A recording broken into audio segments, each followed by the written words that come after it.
ಪಾಲಕ್ ತಂಬಳಿ ಮಾಡೋದಕ್ಕೆ ಒಂದು ಬಾಣಲೆನ ಬಿಸಿ ಮಾಡಿ ಅದಕ್ಕೆ ಸ್ವಲ್ಪ ಕೊಬ್ಬರಿ ಎಣ್ಣೆನ ಹಾಕೋಬೇಕು.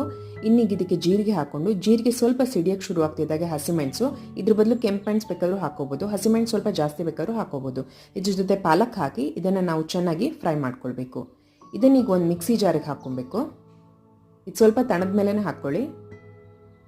ಇದ್ರ ಜೊತೆಗೆ ಸ್ವಲ್ಪ ಕೊಬ್ಬರಿ ತುರಿ, 1/4 ಕಪ್ ಆಗೋಷ್ಟು ಕೊಬ್ಬರಿ ತುರಿನ ಉಪಯೋಗ ಮಾಡಿದ್ದೇನೆ ನಾನಿಲ್ಲಿ.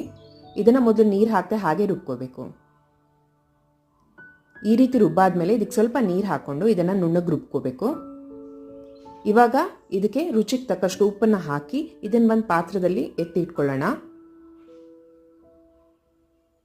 ಮತ್ತೆ ಇದೇ ಮಿಕ್ಸಿ ಜಾರ್ಗೆ ಒಂದು ಸ್ವಲ್ಪ ಮೊಸರನ್ನ ಹಾಕಿ ಇದನ್ನು ಮಜ್ಜಿಗೆ ರೂಪಕ್ಕೆ ತಂದು ಮತ್ತೆ ಇದಕ್ಕೆ ಉಪಯೋಗ ಮಾಡಬೇಕು. ಮಜ್ಜಿಗೆ ಇದ್ದರೆ ಅದನ್ನೇ ಡೈರೆಕ್ಟಾಗಿ ಉಪಯೋಗ ಮಾಡಿ. ಇವಾಗ ಇದನ್ನು ಅದೇ ಪಾತ್ರಕ್ಕೆ ಹಾಕ್ಕೊಂಡು ಜೀರಿಗೆ, ಸಾಸಿವೆ, ಕರಿಬೇವು ಇದು 3 ಒಗ್ಗರಣೆ ಹಾಕಿದ್ರೆ ಪಾಲಕ್ ತಂಬಳಿ ರೆಡಿ ಆಗುತ್ತೆ.